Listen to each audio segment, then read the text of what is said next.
eyebrows are just really long. He might come in after I leave.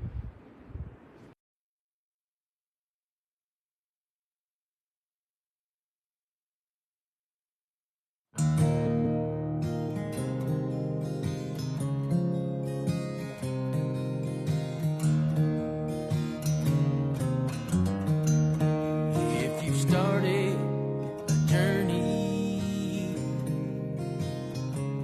down a long dusty road,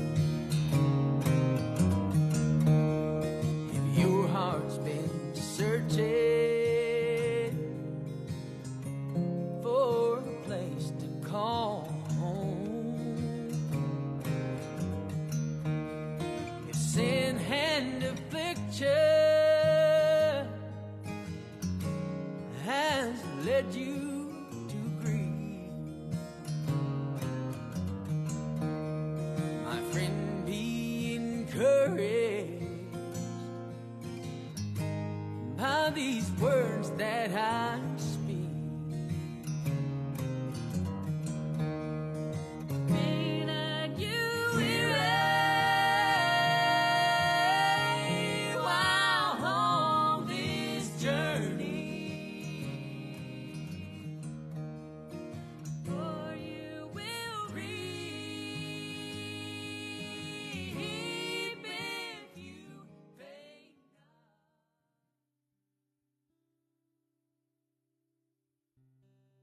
Have you heard the three things that Mud Creek and heaven have in common?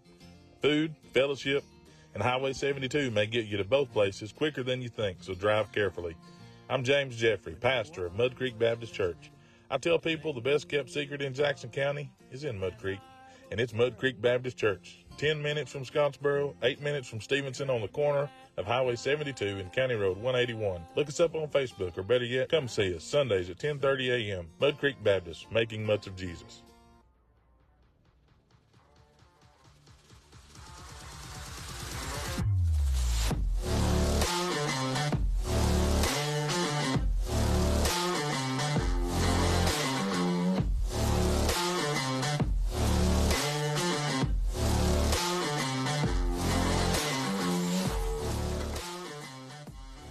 Welcome to the Meet at the Creek podcast, and I'm your host, Pastor James Jeffrey. If you have questions or comments, send them to mudcreekpastor@gmail.com. That's mudcreekpastor@gmail.com. Meet at the Creek, sermons, discussions, and real talk. Let's get into it.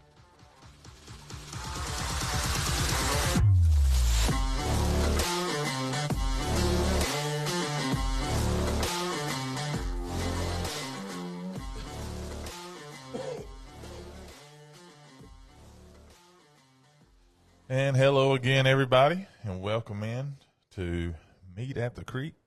This is the live edition, and I am your host, Pastor James Jeffrey. Good to have a special guest in-house with us in the coffee shop tonight, my friend, and one of my mentors, and as I like to call him, another doc. We all docs around here. I reckon. Whether we got it or not, we're docs. Brother Chris Guinn, the director of Sand Mountain Baptist Association, is here with us, and we appreciate him for joining us tonight. We've had a few guests on. Most of the time we do these via telephone, but a few weeks ago we made a decision to try to go live and have an in-person guest. I had Craig Holcomb at the house with me a few weeks back when I did a dual call with Sheriff Mark Moon of Blount County, and he's also pastor of County Line Baptist Church down there, and Nathaniel Bates, pastor out at what's the name of that church he pastors at now? Mount Zion? Mount Zion. Okay. Mount Zion at Otter. Yeah, and so Craig was there, and it was a lot of fun having somebody to sit and interact with. And we got another scaredy cat out here tonight spectating, Brother Chris Clements, and we're going to get him on one of these days when he gets some courage up. Seeing the golden ticket seats. Yeah, he's like the Tin Man over there. He's the Lion. That's it, from the Wizard of Oz, you know. Yeah, it's good. All right, guys, listen, do us all a favor. If you have not done it yet, just some housekeeping right here. Like and share.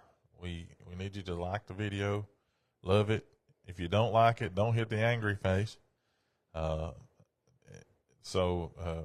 do share it, please, and that way we can get it out to all your friends as well. I'll share it a few times from my page. Those of you that see me hitting buttons, that's okay. There'll be a few people, Doc, that'll interact with us throughout the night. So if you see any comments come up that you'd like to respond to, you feel free to say, hey, I want to interject and have at it. The whole premise of this show, of this podcast, and all of the ministries we do here, I share some sermons and things like that on here, but discussions and real talk. It's just about being real. Don't worry about being too politically correct unless you're worried about Facebook banning your account. And if you're worried about them banning yours, that means they'll ban mine too. So go easy. I don't want to lose it all, but but it is good to have everybody watching. I see right now we got about 13 people watching. I know our women are polishing off they're finishing off their Bible study tonight. A lot of those will be joining in here in just a few minutes. Hello, Randy Watson. Good to see you, buddy. Caleb Blue, Jessica, Amanda Hambrick, Paul Gibson. I cannot, I'm sorry, brother, but I can't call you Paul. I got to call you Julio. I've called you that all my life. Appreciate you tuning in. Doris Bell, good to have you watching. Michael Johnson and a few others. Mrs. Christina Miles. Hello, sis. Eric Steely, how you doing, my man? Good to have you guys tuned in with us. There's Randy Turner tuned in. Like and share this live stream, please. Brooke, you must be talking about the two Chris's that are here, Unc and Clement. So, I'm not a great man, but I appreciate you. Looking forward to having you and Kenny on here in a few weeks. That's going to be a lot of fun. That will be fun. I mean, that might be worth making a return trip just to spectate for. I may ask some questions from the audience. Yes, sir. There's Coach Steele. Hello, brother. Good to see you on here, my man. I need to get you down here, Coach. What do you think? Join me sometime on the podcast. I'd like to have you. Amen. Randy said, I taught him well, Brooke. Oh, bless his heart. Well, all right, Doc. I know there'll be some people will interject here in a little bit. A lot of folks will come online. We're starting to get a few more join now. There's Patrick and Roger. Hello, guys. Like the podcast. Share it, please. Right fast like. And we're going to go on and get ahead and get into this. So what I'm going to do is I'm just going to turn it over to Brother Chris just for a minute. Tell the folks a little bit about yourself. You can tell as much as you want or as little as you want. It's just up to you. And I'll turn the floor over to you. There's Mickey. Hold on now. Before I turn it over to you, I need to go ahead and let this be known. Mickey, Chris has already informed us that when y'all was growing up, that he couldn't, in your mama's eyes, he couldn't do nothing right. And you couldn't do nothing wrong. He said you were, in fact, the golden child of the Guinns. And I don't know if there's any truth to that. Hello, Miss Sue Bell. Good to see you on. I don't know if there's any truth to that, Mickey. But it's true, and he knows it's true. Yeah. And the whole family does, not it? So, he said that in the Holy Spirit. He wasn't even grieved in the Spirit about it. It really wasn't that I couldn't do anything right. He just never did anything wrong. That's exactly. So if anything came up, it was either, me or David or somebody else that done it. Brooks said that is the truth. That's the truth. So he was petted. Yeah, that's what I get accused of all the time, being petted. All right, Chris, I'm going to turn it over to you, brother. You tell the audience here just anything you want them to know about you, and then I'll dig into you. I'll dig into the skeletons here in just a minute. Oh, man. Well, I don't know how far back you really want me to go. Grew up in Scottsboro, really. Dad started, as a matter of fact, I was saved when Daddy was pastoring Woods Cove Baptist. And then we moved back to the mountain, had a home place out there, and moved back for a little while. And some guys come out and talked with him about starting a new church, and they did that. Bible Baptist was started, but it was started, I don't know, did you know that it was started on the square? Yeah, it was on top of the Masonic Lodge, right there on the corner across from City Hall. It was called the Upper Room. And, the Upper Room Bible Baptist Church. Right. I still remember I saw a picture of the sign that used to hang out there on the side of the wall. And the staircase, I don't know how y'all got a piano up in there. Yeah. But I remember hearing stories of people that would be at First Monday and when it came church time, people would congregate outside of the lodge, in the parking lot there, and they said y'all would throw the windows open. They'd sit there and listen to y'all sing and preach and stuff. Yeah, I would sit over there. We had some pews that faced the pulpit that was up against those windows, and not always, especially the first Monday, Sunday. Mm-hmm. I sat there with those windows raised and could watch the crowd, and there'd be a huge crowd gather, underneath those windows. And I wished I had a picture of that sign. Should have took one, and for years I'd drive by and look at it, and and then the sign was took down and gone. But I'd love to get a hold of a picture of that Upper Room. Yeah, man, that's where it started. That's golly, that has been a long time ago. Long time ago. I guess probably 70, 71. Right. It would have been. Of course, Mickey or somebody may comment and tell us exactly, but it would have been right in there, 71, 72, I guess, because it seemed like it was a church built in 74. I may be wrong on that year, too, when Bible Baptist was built. But, of course, I went to school at Scottsboro, graduated from Scottsboro, and married a Stevenson girl.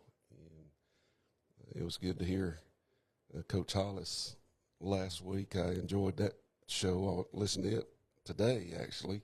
Yeah. Watched it and was planning on just watching a minute or two of it and got hooked. And so that was a really good podcast you had last week with him. And he's probably the only coach from North Jackson that I haven't met, didn't know very well. And because I pastored, Roach's Cove was the first church that I pastored. Right. And it was right along in there when, the school was built. And we had a lot of connections, with the school then, and going and watching North Jackson football. And it does kind of get in your blood, even though I graduated at Scottsboro.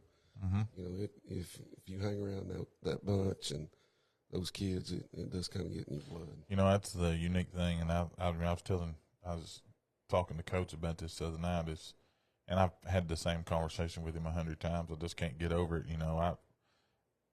I bled black and gold. I would never, it was funny how it works, because all my life, like some of my very best friends were from Stevenson, Bridgeport. They were North Jackson guys. Of the 3 groomsmen I had in my wedding, 2 of them graduated from North Jackson. And, I just always loved them, but I for whatever reason, I just couldn't support them. I mean, I couldn't root for them for nothing. Well, when I started this, Coach Hollis came, and he was here for about 6 weeks before I even knew who he was. It was just that situation. Ty Guard had left, and that was a disaster. And then, they hired a coach, and he came here for a baptism. It was our 10th service. He came here for a baptism, and man, he was just here and here and here. And then football season started, and I was talking to my boss one morning at work, and I was like, man, I got this guy. They call him Coach. I don't know what he coaches. And I told Stacy his name, and he's like, that's the head coach. I said, no, that guy's name. He said, no, at North Jackson. So I messaged him, and I'm like, Coach, you going to be at the game tonight? He was like, yeah, preach, hope you come. And I'm like, oh, I'm going to be there, because at that time I was doing PA for Scottsboro. I was the voice of Trammell Stadium. And North Jackson's head coach was attending our church. Right. And he, I'll never forget, about the third week of the season that year, he said, Preach, I'm going to need you to pray about coming and being my chaplain. It's good. And I said, man, I'm still bleeding black and gold. I was like, Coach, I just can't do it. I think you need to pray a little harder about that. But, a lot of people say a lot of different things, and people, get in their feels about this, that, and the other. But I will say this. When I had I enjoy doing PA. I still do PA for Scottsboro basketball. And I got Coach Bell coming on here in a few weeks on the 11th of July. But I still do that. I enjoy doing PA radio work. I still travel with Greg as much as I can for away games to cover basketball. Greg Bell taught me a lot of things about, that kind of work that has translated to the ministry, what I do, but the biggest thing that he always said was, this is never about us. It's not about us. It's about those kids. This is their 5, 10, 15, 20, 30 minutes of fame. You give as much information and you call out as many names as you can. And I'll never forget, he's been saying that, and I've been working with Greg since I was since I was 17, 18 years old in high school, and been around the radio business. And I worked for Larry Glass for a short period of time at the Progress, covering Scottsboro. And so I just have had the opportunity to meet a lot of people and do a lot of different things. But like you said, until I got involved in that program and started preaching to those kids and really connecting with them, spending more and more and more time around them.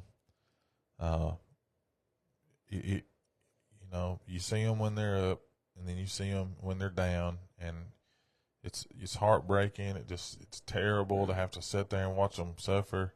But it's not much different than pastoring a church, really. Right.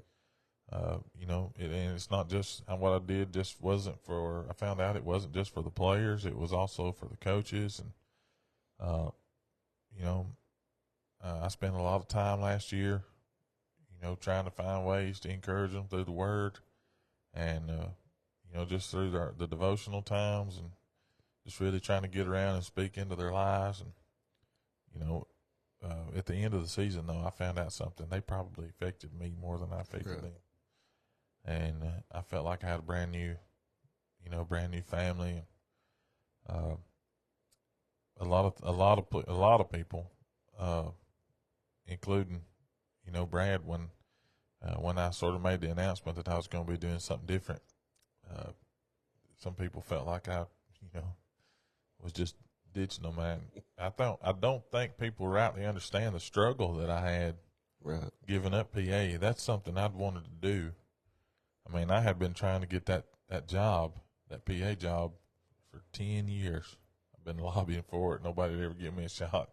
And then finally, because Melton Potter just refused to do it, the day of the game, Melton's like, I don't want to do it. You do it. And so they threw me in there with absolutely no training and no time. And I had 45 minutes to prepare. Yeah. And just went out, and I thoroughly enjoyed it.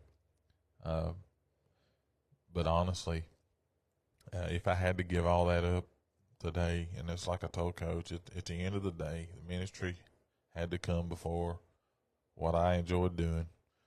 And if I had an opportunity to preach every week, but it meant I was going to have to give that up, then I needed to give that up. So I did, and the Lord just blessed me.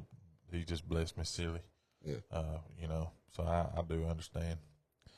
But you started Roach's Cove, and was that your first church? It was. I went there as associate pastor, youth, and associate pastor. Bud Durham was a pastor, and I was there for a year and a half, 2 years, and did a lot of the preaching.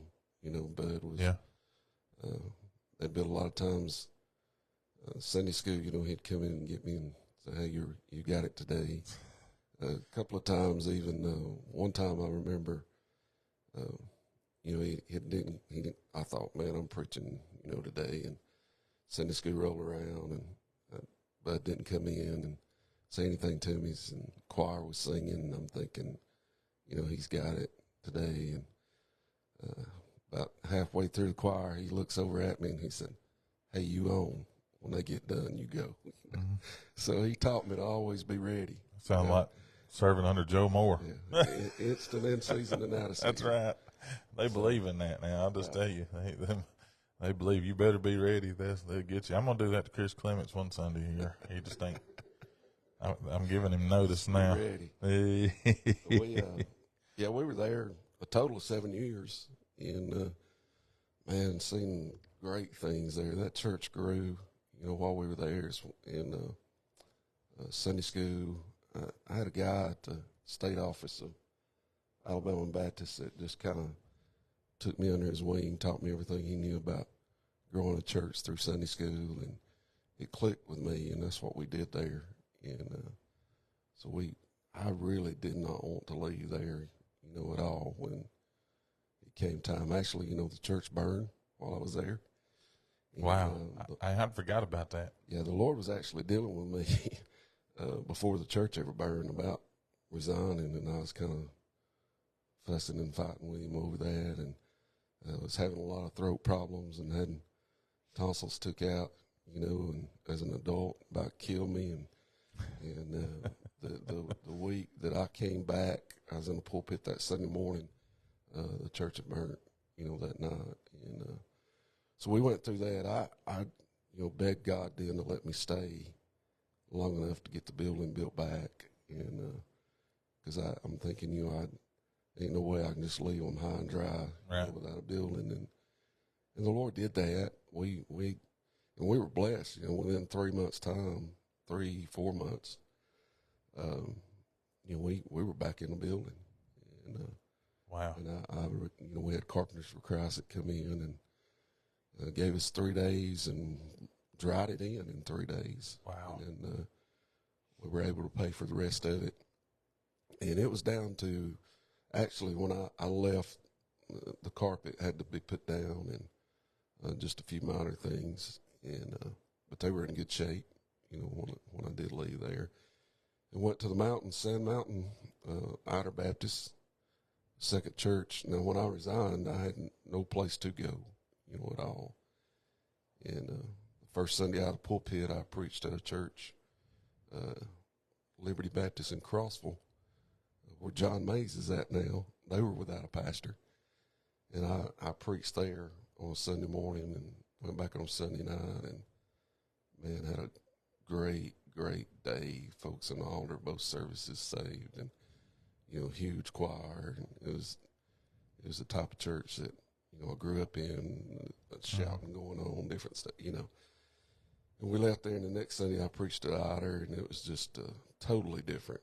You know, it was dry and not much happening, and we left there that Sunday, and you know, Angela sure did like Liberty. You know, yeah. I did too. But when we left Otter that Sunday, I was like, you know, this is where we're going to be. I knew it that day. Yeah. You know, and we had a good ministry at Otter. I stayed there 9 years, and it took 2 or 3 years before we kind of had a breakthrough, and the Lord showed up one Sunday and changed the place and the people, and it's still going strong today, and a lot of the same people. I've pastored 3 churches, and even, you know, I go back at Roach's Cove. I go back now and preach homecomings. I've preached revival forum, and there's a few of the same people there, but that's been years, you know. Right. I can go back to Crossville and preach, and, you know, I hadn't been gone from there, but going on 7 years, and it's a completely different congregation. But pretty much if I go back to Outer, it's the same people, you know. Yeah. Just grown. It's kids and grandkids of the people that I pastored. Mm-hmm. You know, people that was in the youth group or children's department while I was there. They're still there now with their kids, and that's awesome. So, you know, we had a good time there at Otter and in Crossville. I thought about it the other day. I thought, you know, when I left when I left Roach's Cove, I thought I knew how to do it. You know, I knew how to grow a church. When I left Ider, I thought, you know, I know what not to do. You know, and when I left Crossville, I didn't know what to do or what not to do. You know, when I left there, it was, but we had a good time. I had a good ministry there as well, and then I've been at Sand Mountain Association now since 2016. So, has it been that long? Yep. It has 7 years. Jeez, it don't even seem that long, my man. Yeah, it really don't to me either in a way. And then in a way it does, it seems like a long time. I get asked this a lot, and I'm honest about it. I enjoy doing what I do. I really enjoy it. Mm-hmm. But I miss pastoring. Yeah. You know, it's just different. It's not the same. Preaching's not the same. You know, especially at Ider and Crossville, I did a lot of preaching through books, or I do a series, especially every fall. I do it like a 10-week series around football, that kind of thing, you know. And now I'm preaching somewhere different every service, and I miss that. I miss being able to, you know, stop at a verse, go back to the next service, and pick that next verse up or that next chapter, and you know, and I miss the people. I do. I am really not a people person, and a lot of people don't. Like when I went to Ider, actually, one of the kids had told their mom, said, "Man, he knows everybody," you know, because it was basketball season and you know, football, basketball season, and I'd be talking with anybody and everybody, and it's not that I know everybody. I talk to everybody, and but I have to make myself do that. Yeah, you know, I'm really introverted, and it's really out of my comfort zone to do that. But in the ministry, you have to, you know. And so I've met a lot of people and talked to a lot of people, but I'm really not comfortable, you know, in that role. Well, that was going to be my very first question that I asked you was, what do people misunderstand about you the most? That's it. And they really think that I'm outgoing, extroverted. Now that's Angela. That's my wife. She, you know, she is that way with anybody. But for me, I really, really have to work hard to do that. You know? My wife said amen to that comment about Angela. Speaking of Angela, how did you guys meet? I know you said you met her married a Stevenson girl. There was a group, gospel group that was playing Promised Land Quartet, and they called and asked if I'd come and play the drums with them. And so I told them I'd come up and practice with them one night, and I was going to go with them that one weekend, and that was going to be it. You know, we went up to Stevenson. They practiced at a little place up in Stevenson, and Angela come in. You know, I'm thinking, wow, she was beautiful, you know, and I was like, well, I hope she's somebody's sister, not somebody's daughter, you know, in the group. So her dad was the lead guitar player, Raymond. Okay. And so I decided I'd play the drums for them. And, first time I got up enough nerve to call her, it was after, you know, a couple of weeks practicing and going places to sing. Of course, she would be at the churches, you know, that we sung at and that kind of thing. But I got up enough nerve to call her, and she answered the phone. And I said, "What you doing?" And she said, "Nothing much, just supping cooker." Hey. And I thought, man, anybody can sup cooker. So I tell that story, you know, when I say she was so excited that I called her that she got her words mixed up, you know. But we met through a Southern gospel group when I played the drums with. So. And all of our dates were going to church. Did you see that message from your brother? I didn't. He had a picture of that. He did. That's That cool. is cool beans, man. Yes. That is cool beans. I will get that framed for sure. Absolutely. I didn't know he had that. Thank you, bro. It's pretty awesome. Yeah. Pretty awesome. So, I have a similar story with my wife. Rolling through the Hardee's drive-through because, fat boy got to eat. And I used to work a lot of overtime, and I was single and didn't have nothing to do except just work, make money, and or try to. I worked at Maples back in, so it wasn't a whole lot to be made. But anyway, I'd work over every day. I'll never forget, it was the 8th day of January in 1997. And actually, I saw her for the first time on the 7th of January. But I didn't have the courage to speak to her that night. So I went back the next night. And as luck would have it, she must have seen me too, because my straw was missing out of my bag. So I had to go in and get my straw. She let that straw out. Yeah, I was a good-looking thing back in, man, a whole lot. I was about 125 pounds lighter. I had to, I was nice framed, and I got the body of a god now, Buddha. But man, it was I didn't even have the courage to ask her out. I talked to her, and then I had to call somebody else as a mutual friend and get her to see if she'd go out on a date with me. Turns out the girl that I asked to ask Dawn out for me, she actually had a crush on me. I didn't know it, and it was a bad deal, but she ended up getting over that. I think she likes girls now, but anyway, it's one of them scenarios. I'll be in a meme over that tomorrow. I guarantee it. It probably won't even last till the podcast is off. But, I would have never dreamed back in those days that, something, just a chance encounter like that, But that's what I tell people all the time now.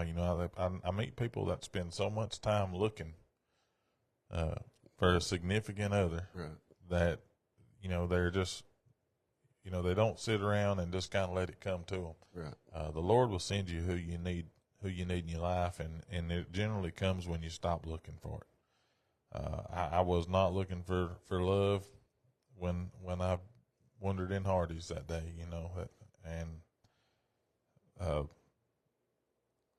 Lord have mercy. The things that I have learned from her, since I've been saved, just the stuff that I learned from her since I've been saved. She's still learning from me every day. She's about to grow up.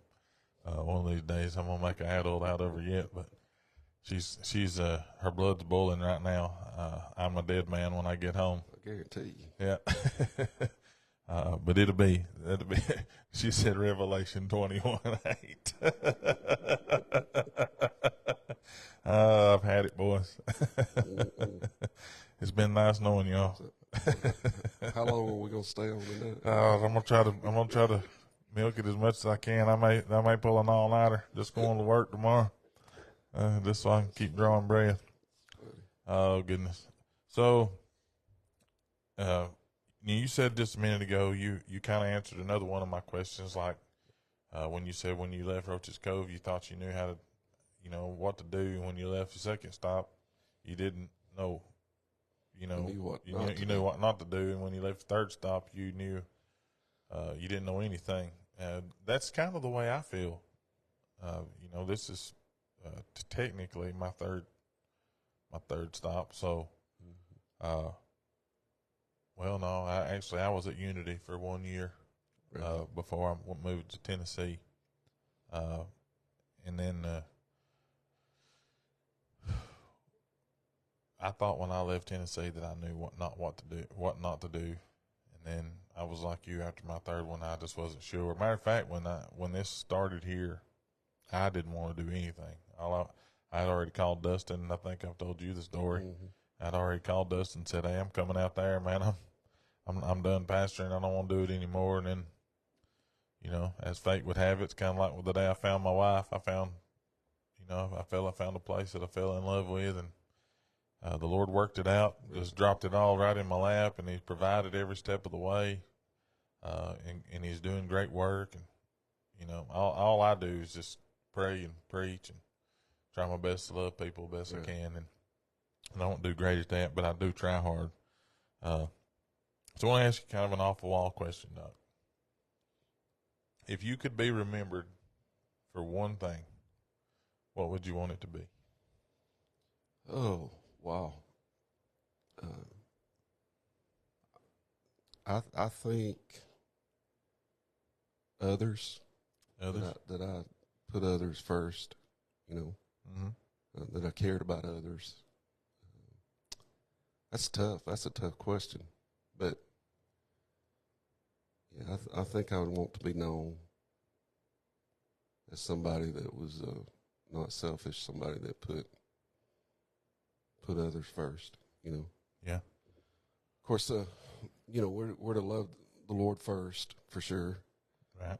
But he says, you know, what commandment there to love Him with all our heart, our mind, our soul, but then others, you know, love our neighbors as ourselves. So, right. Yeah. If you could go back and give yourself, at 18 years old, if you could go back and give yourself a piece of advice, what would that be?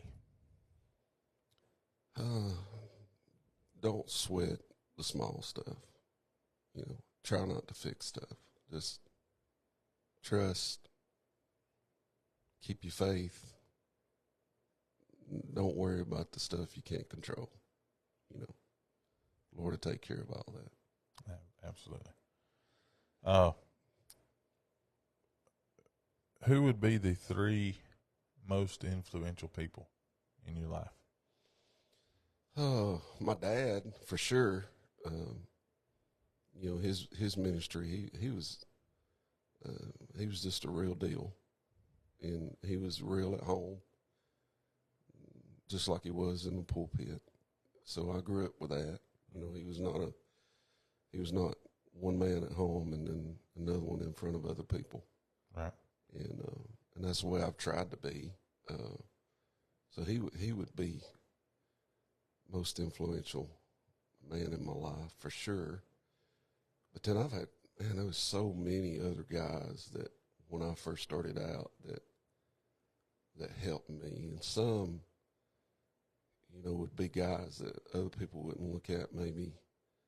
You know, Bo Talley and Aubrey Parkus both had radio broadcasts. And the first thing they done when I announced my call to preach was ask me if I'd come preach on the radio every third Sunday, you know. Yeah. And I didn't know Bo had a program. Bo and Aubrey were on together. Every other week for a while. And so when I announced my calling, I did that. I started going I'd go every Sunday and listen to those guys, but I'd preach every, you know, third Sunday. And man, that was just a huge blessing and help. But, you know, Hired McCauley, you know. Wow.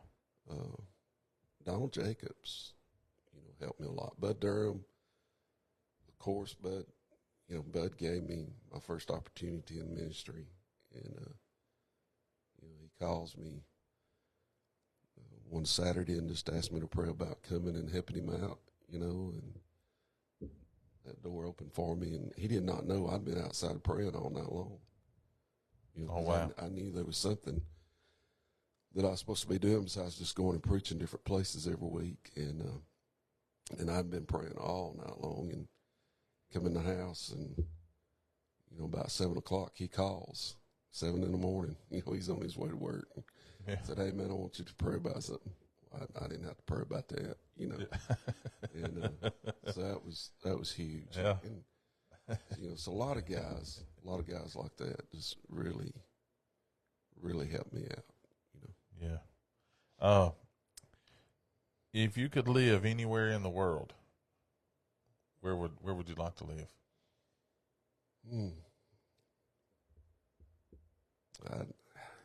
I like Sand Mountain. I don't know if I'd want to live anywhere else. I heard that. Home body. Yeah. All right.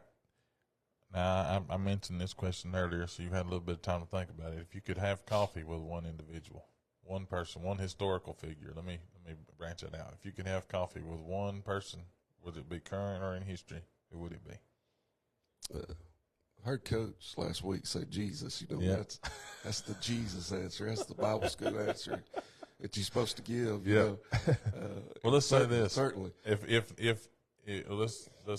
you could have coffee with one person who's not named Christ the Lord, who would it be? It'd be Adrian Rogers. Adrian Rogers. Yeah. And I love listening to him. Still listen to him, you know, every week. And probably got every book that he's wrote, his Bible, you know, notes. Met him a couple of times. He prayed with me one time when I met him. He took time to ask me where I pastored at and prayer request. And but I would have loved to have just sat down with him for a while and talk with him. So that'd be great. You see me chuckling. I got a message. So I have this question that says, what would be a funny story that your family, so a member of your family, would tell about you? Tell about me? Mm-hmm. I don't know. Speaking of Bo, I think Bo Talley, he just joined the program. All right. Just watching. Hey, Bo, I was just talking about you. Yeah. So now that you've had a minute to think, if you could, if you just think about a funny story that somebody in your family would tell, and it doesn't have to be something that you did, maybe it's something that somebody did, but a funny story about your life or your ministry, just something funny that's happened that a family member would enjoy telling. That they would enjoy telling on me. Now, I've got plenty of stories I could tell on them. Yeah, well, it's just something that would probably, it'd have to be something that people would, that you might not necessarily find as funny in the moment, but you probably find it funny now. Because I got a good one. Well, that would probably be, and I did not think it was funny at all when it happened. It's when we were at Crossville, and Jessica and Sarah. That's exactly what I got. Story. Jessica and Sarah wanted to go to the church to practice playing the piano. That's what they said. And so they stayed gone, you know, for a long time that night. Didn't think anything about it. They come in, they were sniggering and laughing. And yeah, somebody else knows about it too. Showed Angela. I've told it one time. I see it on here. The sign. Yeah. The sign. You see the sign? Well, they come in, they showed their mom a picture. They were laughing, you know, of course. And Angela thought it was hilarious and funny. And when she showed me, you know, Crossville Baptist sits right on Highway 68. I mean, it is right on the highway. And if anybody from Albertville, Boaz, anywhere, they're going to, you know, get to the interstate on 59, they come down 68. I mean, it was traffic constantly. And the church sign is just right there. You can't miss the church sign. Well, my two daughters, they go and they get the church letters. And they put on the church sign, Crossville Baptist Church. If you think hell is hot, you ought to see the preacher's daughters. True story. True story. And of course, I didn't think it was funny at all. That's classic. I mean, that is legendary stuff right there, Doc. I'm so glad that my kids never thought of something like that, because I'm telling you, they would have done it to me. Just because of that, we will never have a lettered sign out here. Yeah, sure. And I tell people, make sure you keep your church sign locked, you know, your letters stored somewhere. Because, of course, Jessica's in Honduras now, but Sarah's still around. Yeah, she's on here listening. Yeah. She's watching. Yeah. She said something about Cotton Eye Joe. Well, there was a video. Yeah, that was I forgot about that. I had you know Mickey Bell. I do know Mickey. I had preached for him down in Bessemer when he was at Union Grove, and I had. She said I can hack into a computer site. I frisked like a calf. Mm-hmm. You know, Malachi chapter 3 talks about a calf being let out of the stall. And so I'd studied that, and it was like, you know, that newborn calf let out of a stall will frisk. So I frisked across stage, and of course Mickey took that little clip and he put it with Cotton Eye Joe. And man, that thing had thousands of views. You know? I know that's something I discovered about Mickey Bell. You can't let him get anything on you. He will exploit it. Right. And his audience is much bigger than mine and yours. And, whew, man, that's not a guy I want to get a hold of my clip. Charles Billingsley was singing that night as well. So. Oh my goodness! One of our viewers said, "I wonder how many boys came to see." Well, attendance did pick up for a few weeks, I think. Hey, I hear that. Didn't Sarah also have the Super Bowl playing in the background while Uncle Chris was preaching one time? She did that as well. That was after the church sign. It was one, of course, Super Bowl Sunday night, and you know, half of you folks are gone there. Sound guy was gone watching he didn't come to church. He was at home watching the Super Bowl. So Sarah was in the sound booth, and I stand up and I'm reading my scripture. I'm fixing to preach, and I'm reading the scripture and I pray, and when I look up, I see everybody laughing, smiling and laughing and kind of looking past me, and so I'm already starting into the message, and I glanced around and she had the Super Bowl showing on the screens, So I got to keep them away from sound booths and church signs for sure. Vicky Stone said she's watching from Crossville First Baptist tonight. Good to have you watching, Vicky. Yeah, Vicky. Be sure to like and share. Nathan Burns on there too. He was my piano player from Crossville. Sarah said, listen, Brooke, you can't tell everything. I'll be fired from my job. She said she didn't know where the letters was at for the First Baptist side. I hear you. Nathaniel Bates has been on here. Yeah, he's been chiming in there, running his mouth a little bit. Yeah, I see Joel Shiflett just signed on here, little brother. Like and share if you don't mind, if you have time. All right, Doc. So on to the next one.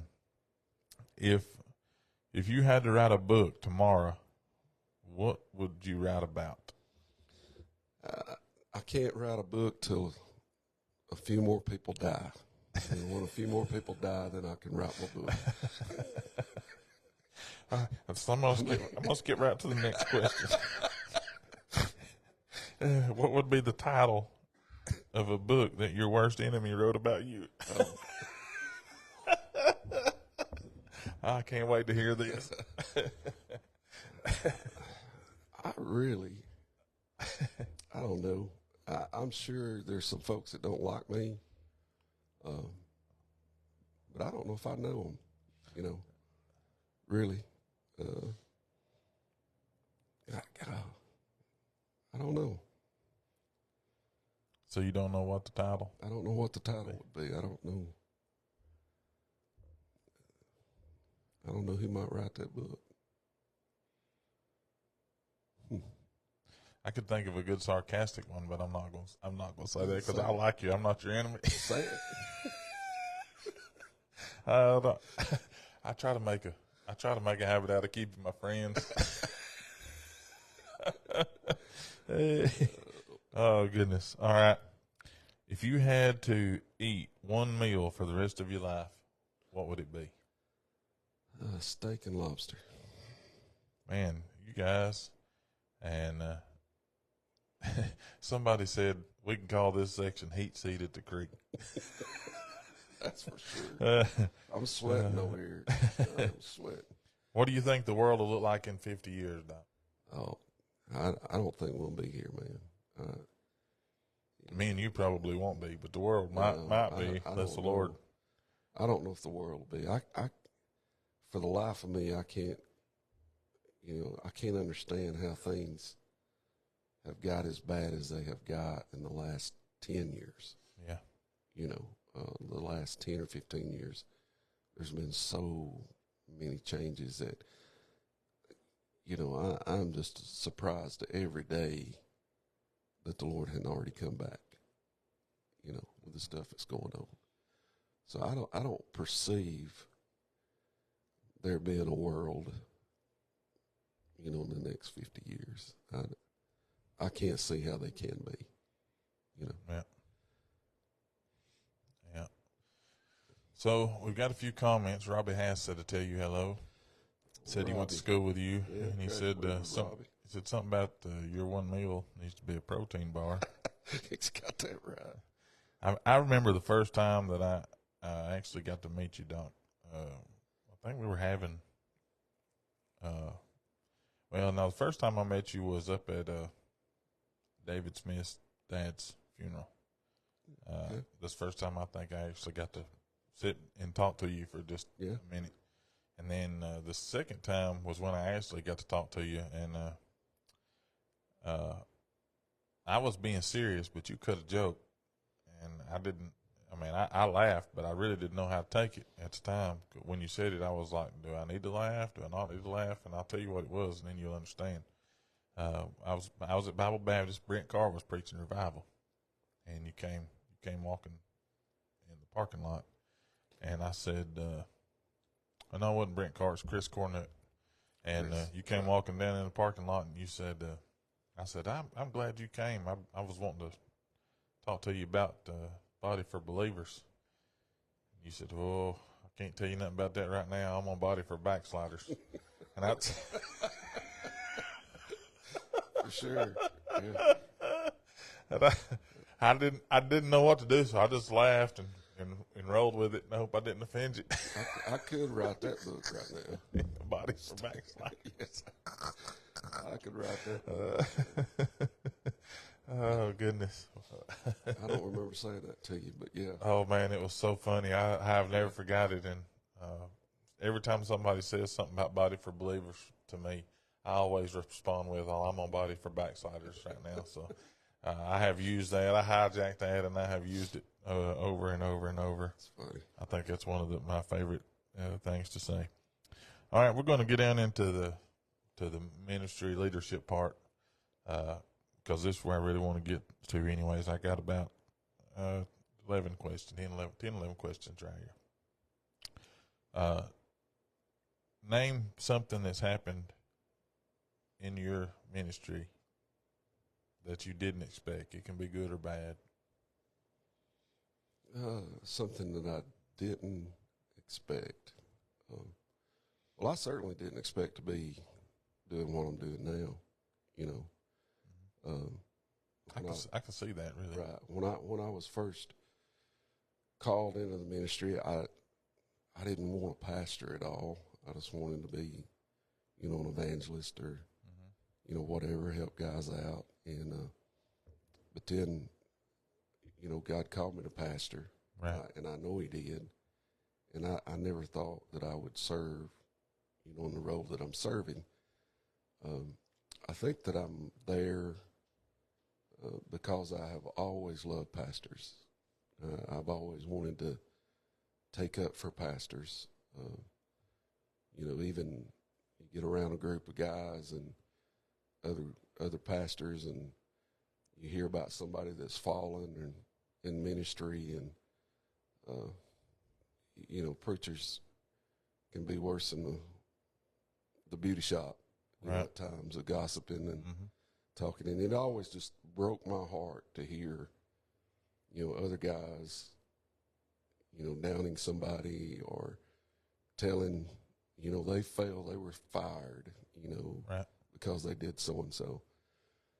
So I over the years, and I just developed a heart for preachers and ministers, and especially in the guys that struggles. And so I think that's why I'm doing what I'm doing now. Yep. But that would be my biggest surprise is serving as an associational missionary. You've opened up, and I hear it all the time and get introduced all the time as DOM or Director of Missions, and I've never liked that title at all because I don't direct anything, and it's confusing. Even a lot of our churches and our association thinks that I am a director, and if something goes wrong in their church, that I can come in and fix that. Well, I'm far from a director of anything and have no authority, over any church. So I always like the title of associational missionary better than director for sure. Yeah. The funny thing about that, just about 3 or 4 years ago, convention in Dallas, they changed the name from Director of Missions to Associational Mission Strategist, AMS. That's supposed to be our title now. I'm supposed to be an AMS. Well, Ted Traylor was actually preaching in Dallas and preaching at a meeting that was just for our group. There's what I do. There's like 1,100 other guys in the states that do the same position I've got. So there's probably about 500 or 600 of us in a meeting, and Ted's preaching, and he brings up, Director of Missions, Associational Missionary Strategist, and he said, now Chris back there points me out, he said he's from Sand Mountain, Alabama. He said he can't be an AMS. Said in Sand Mountain, Alabama, said an AMS stands for Anointed Miraculous Snake Handler. So I told that story one time at a church, about Ted doing me that way. And this lady comes up to me after church, and she says, well, I'm in the medical field, and I don't want to offend you, but AMS in the medical field stands for Altered Mental Status. So I thought, well, that's me, So I always said that, it should be called like an associational administrator or something like that, But then you'd be called AA. Yeah. And of course, if you're going to do this very long, you probably need to have this. They change that title all the time, talk about it all the time because they just can't figure out what to call us, I guess. Yeah. I don't know. All right. So, what's the most important lesson that you learned over your career? Oh man, is to wait on God, not to run ahead of Him. And I've been guilty of that a lot in my ministry, but yeah, just to wait, let God do it. Even fixing problems, anything, just wait on Him. Yeah. Okay. In your opinion, what's the most important personality trait or character strength that somebody would need to be successful in the ministry? Because it seems like it's different. It varies from person to person. Give me the question again. The most important. What would be the most important personality trait or strength that someone would need to be successful in ministry? Oh man, I'd say to be thick-skinned for sure. I've heard different answers on this, Doc, and I'll spit some of them out that I've been told, and I think we can both agree with them all. I've heard gotta have thick skin, can't wear your feelings on your sleeve. Right. You gotta be committed to the work. You gotta be faithful. You need to have at least a moderate desire to grow. Teachable. Yeah, you gotta be teachable. You also have to be. You can't have an ego, so you got to be humble, but at the same time, you got to be zealous. know, if you think about all this, all those things, it's like one thing contradicts the next thing, and they all seem to be of equal importance. You got to be. Paul said, "I got to be all things. I become all things to all men, that I might save some." But Paul also said something else, and I don't remember exactly where it's at. I've been racking my brain all day, and I just ran out of time. Didn't get to go look at it and find the exact address. But when he was talking about the people who who gave to the ministry, he used the word addicted, that they were addicted to the ministry. Yeah. And I think that in order to be successful, you got to, I've often, not to make light of anybody who battles addiction, but you have to, in order to be successful, I can tell you this right here. Brother Chris Clemens is here with me. He's been here with me basically since the start of this. He and Lance Wright were here, my wife, my daughter, my son-in-law, the Bryants, a few others were around. I think they would say that where Mud Creek's concerned, I have been and still am addicted to this ministry. Absolutely anything and everything that I can possibly do, I'm willing to try anything to see people come to Christ. So, I mean, I'm willing to step out of the box and do things a little differently.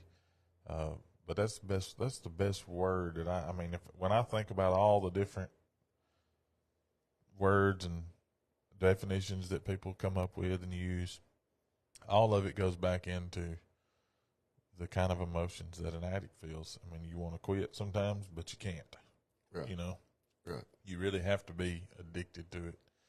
You got to want God to move. You got to want God to save sinners. You got to want God to help the church. And you got to want God to fill, people's hearts. And you got to want God to, the Holy Spirit to just move and just to infect people, and that's exactly that's the only way I can really come up with to adequately describe what I feel like the most important personality trait is. You gotta have the mind of an addict. Right. That is good. Because as well as I do in ministry, you quit, every day.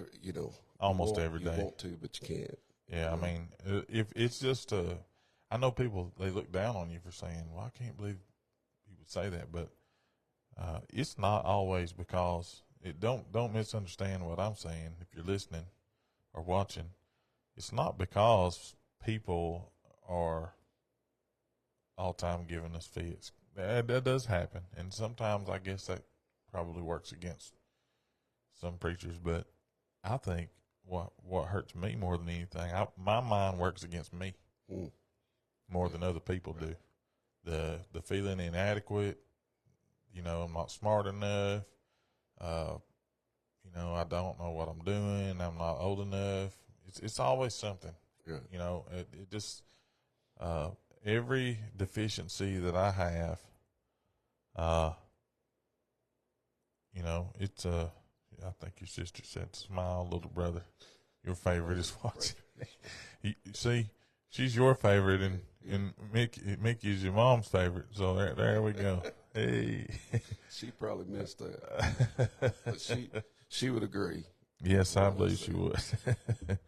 All right, one piece of advice that you would, and I could answer this because you gave this to me, but one piece of advice that you would give to somebody just starting in the ministry. Oh man,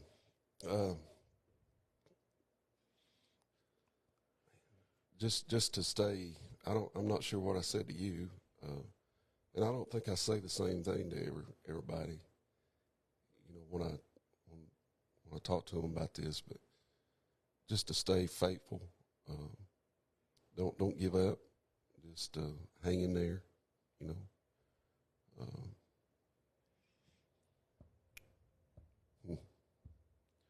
You asking some pretty tough questions. I'm glad they're tough because that means they're good questions. Well, that's and I think I kind of would default right back to my what I just said. Right. I think that's the answer that I'm going to give everybody who surrenders, to whatever area of ministry that they surrender to, whether it's to teach or to serve in some sort of administrative or leadership role, or as a pastor or as an evangelist, all the way down to a nursery worker. You need to be, if you're going to serve the Lord and you're going to serve your church, you need to enter into that service with an addict's mentality. Otherwise, you will never be able to do what you need to do, because it's going to get hard, it's going to get dry, the valleys get low and long and dark and lonely. You got to have an addict's mentality. I think one of the things that and I'm sure you've experienced this too, is I've picked this up, is I had to be willing to do it without any support. Right. Whether everybody else agreed with it or not, I had to follow the Lord. And one thing, like I told my son-in-law, he surrendered to the ministry, to the call to preach here a few months back, and for years he'd been asking me, and I tell other people, I ain't gonna name no names, but I tell other people the same thing: if you can run. Don't do it. Don't do it at all. Do not surrender to the call to preach. But it's when you get where you can't not do it. Right. That's when you Exactly. surrender. I had several guys. It was not, I ran from a call. I really should have probably announced my call to preach when I was still in high school, 16, 17 years of age. But I ran for several years. And then, when Angela and I got married, I thought, man, I'll just really get into church and, just do whatever it needs to be done. And I did. We, sung in the choir, taught Sunday school.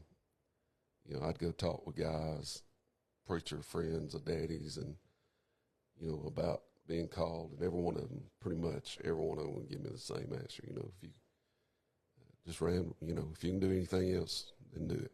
Yeah. But to get to that point where you can't do anything else. Right. One thing give me one thing that you've learned. It doesn't necessarily have to be learned in the ministry, but just learned is in general in life.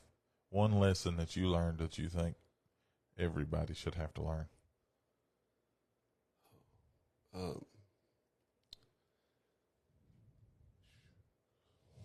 It's rough, ain't it? Yeah, that's a tough one too. I'm sure if we look for the comments here, the comments could really light up. And listen, hello Richard, hello Adam. There's Betty Thomas. Come see us, Betty. I encourage you, if you're listening and I ask a question and you want to answer it, don't be silly, but if you got a serious answer you want to throw it out there, because I'd love to read them. I'd love to see what other people are thinking. But I'll answer it. I'll go first. I think one thing that one lesson everybody should have to learn is a good old slice of humble pie. Everybody needs to eat a slice of humble pie. Some point in time in your life.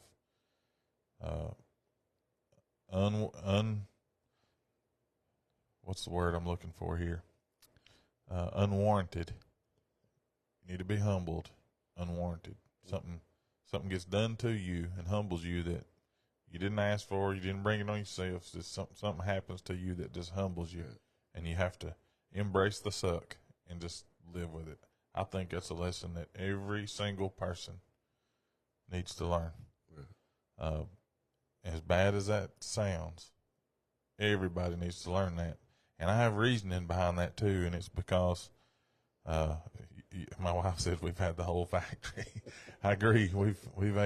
I've ate a bunch of humble pie in my life. Still eat it pretty regular now, but the reason I think that everybody needs that is because for me, it keeps me. Even though I want to choke people sometimes, it makes me default to, okay, this is somebody that Jesus loves. And where I'm concerned, my responsibility is to give them Jesus. Right. So I don't always do the best at that. I wish I did better. I'm sure as we all do. But that humble pie, knowing what it's like to be on the other side of that, having walked through that stuff and dredged through some of life, and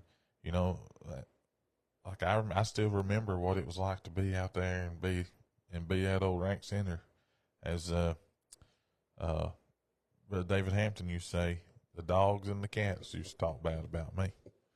The alley cats talk bad about me. That's how bad I was. Some people still talk that way about me, and they try to make something that happened 25 years ago sound like it happened yesterday. But it is what it is.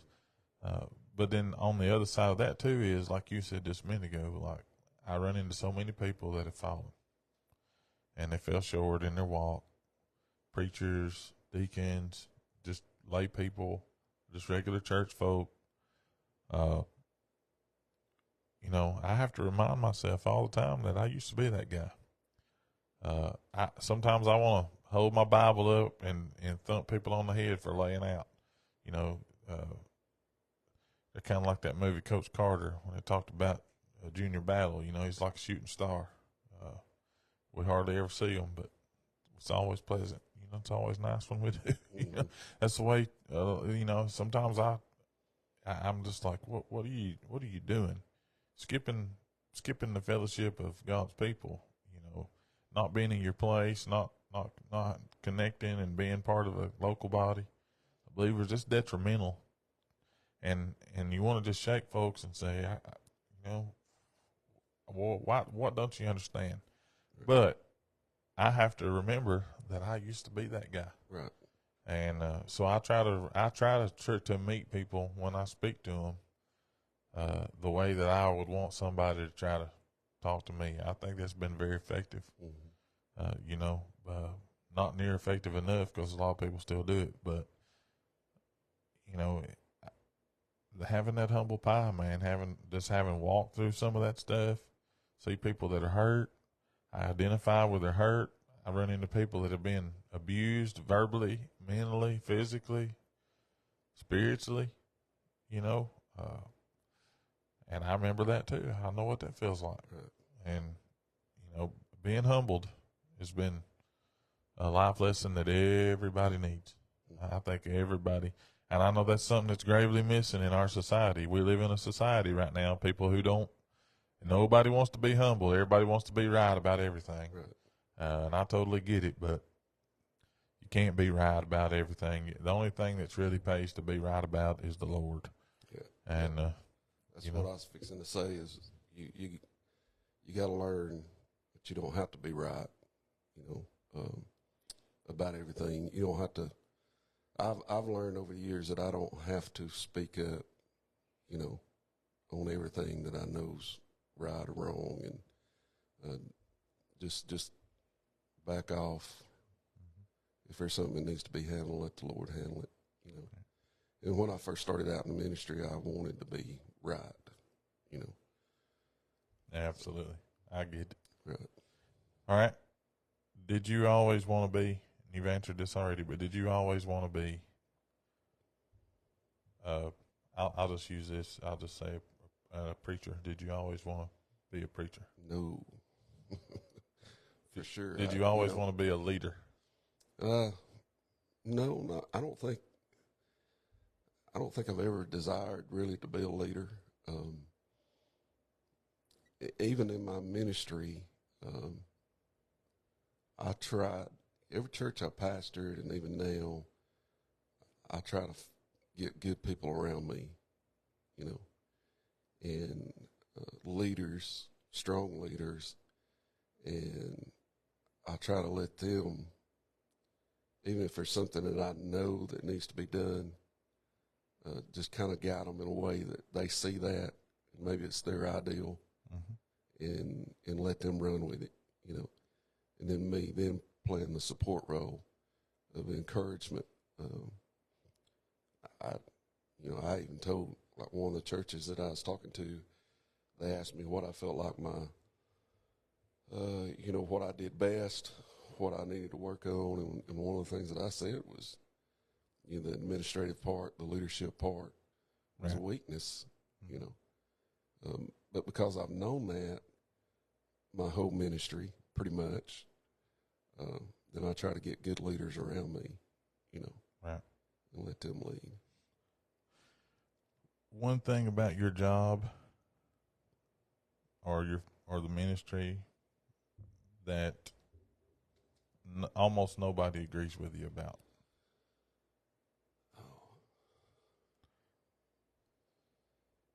There's like what I do now. There is a misunderstanding of what I do, and I already mentioned it.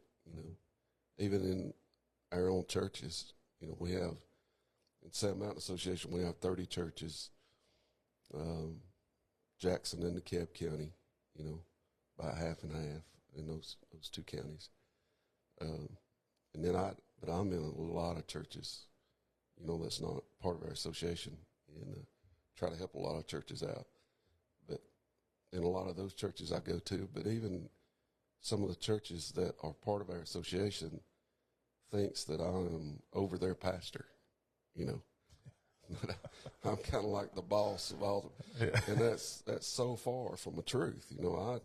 I work for those guys. I'm under them. I'm under the churches, and so that's one of the biggest misunderstandings. Do you find it difficult as in your job to? I mean, how do you make time to get around to all the different churches? Well, that's a struggle, and it's getting a little bit easier right now. Before COVID, I was preaching somewhere every service, Sunday morning, Sunday night, Wednesday night. COVID slowed that down quite a bit. Most of my Sunday mornings are full, but I have a lot of Sunday nights open, a lot of Wednesday nights open. But then a lot of our churches now don't have church on Sunday night or don't have church on Wednesday night. But like Sunday, for instance, I was not preaching anywhere, so I visited a church, and I try to do that. Wednesday night, I'll be at a church. They have supper on Wednesday nights, and small little church, and I'll go visit with them. Right. But it's hard. It's hard to visit our own churches because I do. I preach in a lot of churches that's not a part of our association too, and I try to limit myself with that so I can visit, our guys. But most of the time, I'm not able just to visit. I'm preaching, or doing something, right? But I want to make it my goal before the end of this year to visit the rest of our churches that I've not been in already, And I should be able to do that because I've got some Sunday mornings open. Some I'm not going to fill just because of that, Right. All right. So, what time of day do you get your best work done? I study and work in the mornings, usually at home. Once I go to the office, then as far as studying and preparing to preach, I don't always have that time, because guys are calling or I'm texting back and forth, pastors and that kind of thing, or people dropping in. But as far as what I consider the work that I enjoy, still studying, preparing, for sermons and teaching, that type of thing, it's morning time. Used to be right the opposite. I used to be kind of a night person, but we're like way past my bedtime right now. The older I get, the earlier I go to bed. Get up earlier than I used to, but man, I hear you. Okay, what underestimated tools?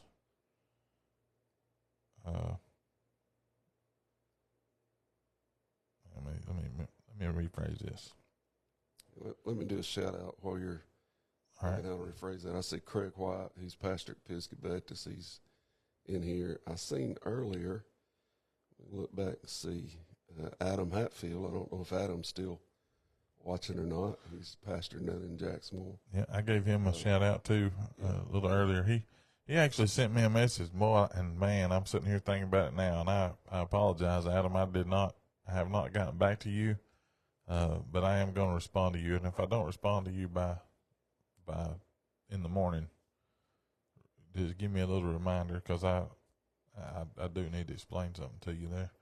But Adam's dad, Benny, was actually the first pastor I ever had. Yeah, that was not my dad.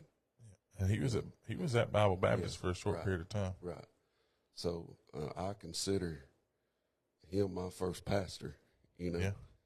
Outside of Daddy was Benny, and I love Benny Hatfield and Adam and their family. And then I seen where Brother Kenneth Goggins was on. I don't know if he still is or not. I saw him. I don't know if he's still here, but I saw him chime in there a minute ago. I think he's had surgery, maybe yesterday or today. In the last day or two, he's been sick, gallbladder surgery or something, maybe. So I hope Brother Kenneth's doing well. I do too. Okay, all right. What underrated tools do you consider indispensable for your job?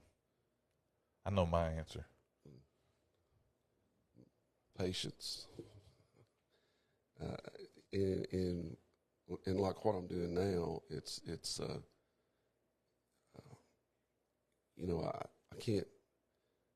can't go in and fix what I would like to fix. Right. I don't know if I could even explain that or not, but there's a lot of things that I see in churches, and even churches it's not in our association, guys that I talk to and pastors and dealing with different things and dealing with their leadership and that kind of thing, that I'd like to be able just to go to those guys and correct them or whatever. You just can't do that, so that's an issue. Yeah. And for me, I would say people. Right. I think people are an underrated tool, because I have when I first started going over to Johnny Hunt's men's conference when he was at Woodstock, that's something he used to say.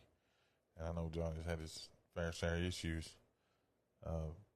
That doesn't negate a lot of the stuff that he said that he was correct about. Exactly. And one of those things was the very first time I ever got to talk to him. I'll never forget him saying, there's gold in the pews. You got to mine it out. There's gold in the pews. There's people sitting out there that can help you, and you don't even know it yet. There's people, the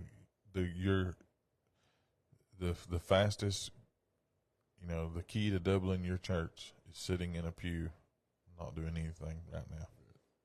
And I found that to be absolutely true.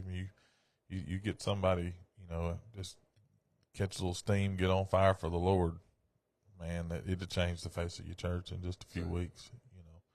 I think that's probably the most underrated tool in our profession is people.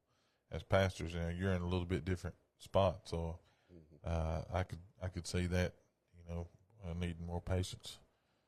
I'm not going to ask for it. I got a great nephew who said somebody stole my patience and didn't bring them back. If you could start a new business tomorrow, what would it be? It'd still be in ministry. It would be maybe coaching pastors, that type of thing, which I kind of do, but, there's a need there. It would still be something along those lines with pastors and ministry for sure. What occupation other than ministry would you like to try? Would I like to try? I don't know. No, I was a part salesman before I started preaching and pastoring. And I started out in high school with Woodson Jones Dodge and When I was at Alabama A&M in Huntsville, I worked at Regal Nissan, selling car parts and body parts, and so that's all I knew other than when I went in the ministry full time. Other than the ministry, the only other thing that I would like to do, that I would probably enjoy as much as I do the ministry, is media work. I love doing radio, PA, that kind of thing. I really enjoy that. All right.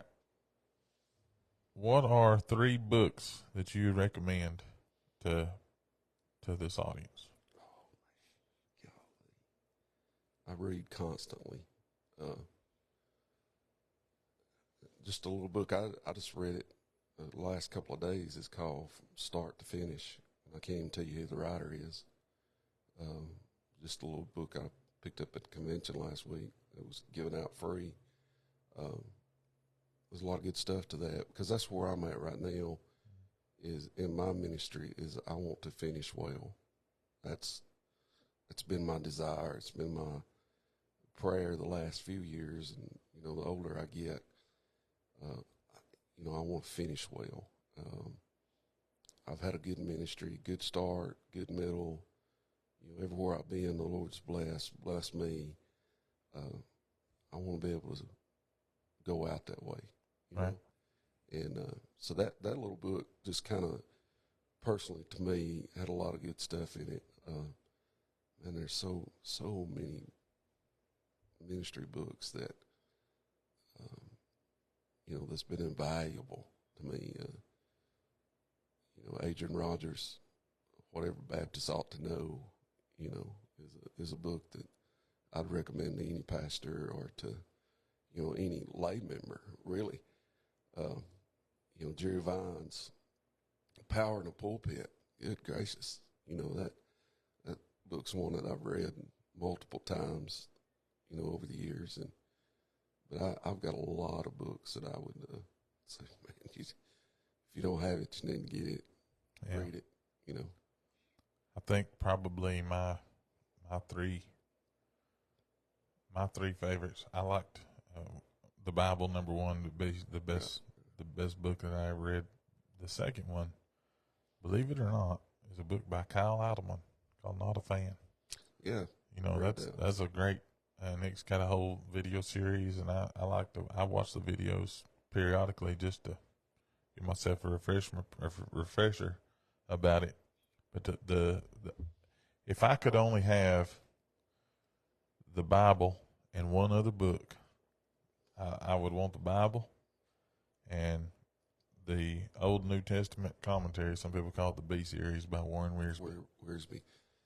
Man, that's good, boy. That a while ago when you asked about the one person that I'd have coffee with, of course I said Adrian Rogers, but I almost said Warren Wiersbe. Yeah, because over the years I've used his stuff. Man, I think all of us have. It's great stuff, powerful stuff. Heard him preach several times. When Jessica was just small, well, Jessica and Sarah both, we carried them every year to Woodstock to real evangelism. We'd get them out of school and take them, that Wednesday, Thursday, Friday meetings, and they got to hear John Phillips, Warren Wiersbe, Adrian Rogers, Jerry Vines, Bailey Smith, and they got to hear a lot. But Warren, Jessica would get some of those guys to sign her Bible, and she went down to talk to Dr. Wiersbe, and Dr. Wiersbe asked her, said, "Sis, how old are you?" She said, "I'm 10 years old." He said, "Well, I was 13 when I was your age." Yeah. And I remember she come back saying, "What does that mean?" I was like, he probably was 13 when he was 10. He was a brilliant man. Yeah. But yet so simple. Any of his books, And Adam Hatfield just mentioned somebody else, because I love John Phillips too, and he mentioned John Butler. Yeah, John Butler's good. I tell you, when I first, way back in the day, and that's funny to hear me say that out loud, but when I first started preaching, I guess, well, it's really right after I got the Pathway. I'd probably been preaching 3 or 4 years. I ran across Jamison, Fawcett, and Brown, and some German commentators, Kyle, and Delich. I can't pronounce this. I don't speak German, but anyway, they had some really good stuff on the Torah, the law. They had a ton of stuff, and I learned a lot. I learned a lot from them too, but Wiersbe's still, I guess, my favorite. So I need to move on because we're about to run out of time, but 3 movies that you recommend. Oh, I don't know. I'm not much of a movie guy, really. Yeah. I was trying to think 3 that I could recommend. Because I've enjoyed Michael Catt has just passed away, Sherwood Baptist. Oh, I did not know that. Yeah, he found out just maybe it was announced 2 or 3 weeks ago that he had terminal cancer. He didn't live long at all. His funeral's actually this week, but man, we owe him a lot for all these faith-based movies that's come out in the last few years. Right. Not even just the ones that they did, but because of them, the Irwin brothers, and they've done several. So a lot of those movies are really good. I was just trying to think of a movie that was maybe it's not a faith-based movie that I could recommend, but I don't know if I could. One that I could. If you take away, there's a lot of movies out there. If you could take away the language or some of the stuff that you have to watch, that are some really, really good movies. One of them, I can't remember the name of it, but it had the guy, Jim Caviezel played in it, that, it was about football. He was the football coach. Right. It was about De La Salle out there in California. That was a good one. Any movie he's in, I've always liked it. That was a really good one. Like I said, that Courageous, and then there was that other one that Fireproof, and Facing the Giants. One of the first ones I did was called Flywheel. Yeah, I saw Flywheel, and it was a really good one too. Had a lot of good points to live by in it. Of course, the Passion of the Christ is probably my number one, my favorite movie of all time. But I'll tell you another one that I really liked, and I thought it was very true to the Scripture, was the Gospel of John. It was done in the mid-90s. I don't know what version of the Bible they use, but you can get your Bible down. Even if you use a King James Bible, you can get your Bible out, and because I do, and I got my Bible down because that movie lasts like 3 hours. But it's verse by verse, and it's really, really good. Just through the Gospel of John, it doesn't include anything else. It's just the Gospel of John, and it's in first, second, and third person. It's a wonderful, wonderful, just reproduction of that gospel, and I thought it was great. Of course, the Passion of the Christ is a combination of all 4, right? And then, and I like any of those other movies, but I got to say, while I say there's 3 that I like, there's some that my church hears it pretty regular. But the ones that I don't like, I don't like the Bible. That the one that Roma Downey and them did, their interpretations of things were just way, way off base. I get artistic impression, artistic liberties and those kind of things, like the Chosen series. Not that I agree with everything. There's nothing to back up those stories they tell, but it's pretty neat how they, that's artistic liberty in my opinion. Well, they're staying true to how things kind of happened, just telling the stories, in their own way. But things like having Jesus walk into Lazarus' tomb and whisper in his ear, I just can't. It makes me want to puke. I just can't take it. Would I rather my kids watch that as the Django Unchained? Probably, but at the same time, I'm not sure. You know what I mean? I'm not sure I want them to watch either one. I don't want them to be misled, and then me have to unexplain something they've saw on a big screen. You know what I mean? Especially where it comes to Bible, man. I can debunk something that they see, you know, that's worldly, but trying to debunk something that somebody who's a Christian has said, you know, it's hard. It's hard to undo that. 3 daily habits that you'd recommend to my audience. Pray, for sure. Read the Bible, and not just read, but thirdly study the Bible daily. That'd be three good, real good habits to start if you're not doing that. And I agree. Right off I always say, you know, Brother Wendell Frazier, when I was, went to New Beginning, you know, way back, right after I left Shiloh. We were just kind of trying to find our place, and I was looking for a spot where I could serve and work, and it needed to be the right situation. And that was we stayed there for a couple of years, and the Lord gave me a lot of opportunity in that place. But I'll never forget, he was teaching Sunday schools before he announced his call to preach. But he was teaching about the Lord's Prayer. And I learned so much from that, his teaching on that, but it all started and ended with, he said, it's like a sandwich. And I have applied that to so much of my life. You know, when Jesus said, you know, when you pray this way. Not exactly these words, but pray this way. But he said, it's like a sandwich. If you think about it, you got your 2 loaves of bread. You got to have a start and you got to have an end. And I found that to be applicable all through about anything in my life. It's how you start and how you end. Same way with getting up in the morning and going to bed at night. You start your day with praise. If you start it like the Lord's Prayer, Our Father which art in heaven, hallowed be thy name. You know, you're giving him glory, giving him praise, and you end with, for thine is the kingdom and the power and the glory forever. You know, you're giving him praise in the end. You start with worship, you end with worship. And then in between is, you know, everything that's on the sandwich. You got your meat, you got your lettuce, and you got your tomato or whatever, you know, that you're going to put on it. For me, it'd be peanut butter and jelly. But anyway, and applesauce. I like applesauce mixed with peanut butter. But, you know, I have found that that's, you know, it kind of all ties together. You know, if you live a sandwich prayer life, it'll be a good mixture, a good balance of worship and prayer and study and just meditation with the Lord, communicating, you know, through the Spirit and through the Word and the Scripture.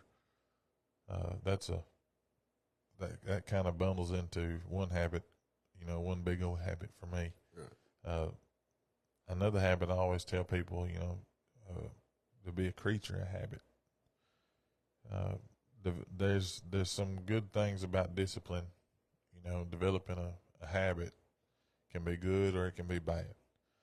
But one of my habits is to constantly break my habits. Don't stay to doing one thing the same way every time, because, well, when I first got on with the sanitation department, I would every week I would run the route different. I'd start this place this week. Next week I'd start this place. Next week I'd start this place. Sometimes I'd start in center, work out, and I'd then go back to the center and work out. Sometimes I'd start on this end, work to the center, go the other end, back to the center.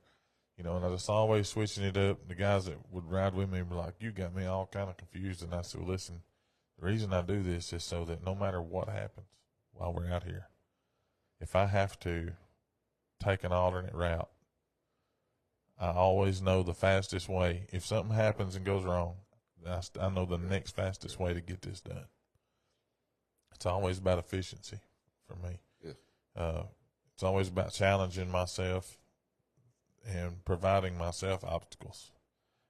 Sometimes I'm my own worst enemy, because I will purposely put obstacles in my way so that I'm constantly having to work around them, to challenge myself all the time, and that actually helps me stay, a little bit out in front of things. I'm sure you've experienced it. If you're in leadership for any stretch of time, it helps me see things coming. Right. People say, "How do you know that's going to happen?" I've played the scenario over and over in my head. I've talked it out. I know the answer to the question before I even ask it. That would be my third piece of advice. Know the answer to the question before you ask. Man, Angela would tell you that over the years in ministry, business meetings, whatever, there was never any vote, any decision, anything. I didn't already know the answer before the question was ever asked. Right. Because, just especially at church, stuff like that, and dealing with people, and I just never wanted to be blindsided, shocked, So play it out, ask all the questions that you can ask, get all the answers that you can get, before you presented anything. Mm-hmm. And so that's been one of the things, too, that I've tried to do, over the years. Stacy Ledwell, who's my boss at Solid Waste, he always says this. He wears so many hats, and he'll kill me. He don't have Facebook, thank God, but he'll kill me when he hears about this. But he does so many different things, and he's got his hands in so many different areas of the community, of the local government, of the infrastructure, and then he owns his own business on top of that. And so I pick his brain a lot, and one of the biggest questions that he gets is, how do you manage all this? How do you come up with all this time to do these things? And I think that's one of the reasons that we've had all the kind of success we've seen up here is he says, I don't think about it anymore. I just pull the trigger and I live with the consequences and I move on. Whatever the consequences are, I'm prepared to live with them. He always said, but by thinking like that and actually putting that into practice, it's caused me to think all the time. I already have to have my mind made up what's best for everybody. Right. So if I'm always thinking about what's best for everybody, then I'm not always thinking about what's best for me. Because what's best for everybody probably ain't going to be what's best for me. Exactly. So I make the decision based on what's best for everybody and not just what's best for me. And so I've implemented that here. Mm-hmm. And, I have found that to be probably one of the biggest, helps to us, because I'll just be honest with you, it don't always go my way. Mm-hmm. I know people think it does, but it don't. I mean, I get talked out of a lot of things. I listen to people. I may not agree. I may have to go off and pout for a little while and then come back and change my mind. But, it's one of those things, that I have actually learned to, don't be afraid to pull the trigger, but don't be afraid to back up and punt. Right. Those are, and always challenge yourself. When I first reached out to you, I just barely knew you, but you probably still remember me sending you that message that day. I had a group of five preachers that I knew were smarter than me, that I felt like had been there, done that. You had experience. You'd been around a long time. You saw things. You knew things that I hadn't experienced, and I was smart enough to know that. But I also knew that if I was going to grow, I was going to have to be teachable. I was going to have to submit myself to somebody else's authority, and enough so that I could learn to take criticism and I could learn to be corrected. Right. And I was a few times. It was pretty rough,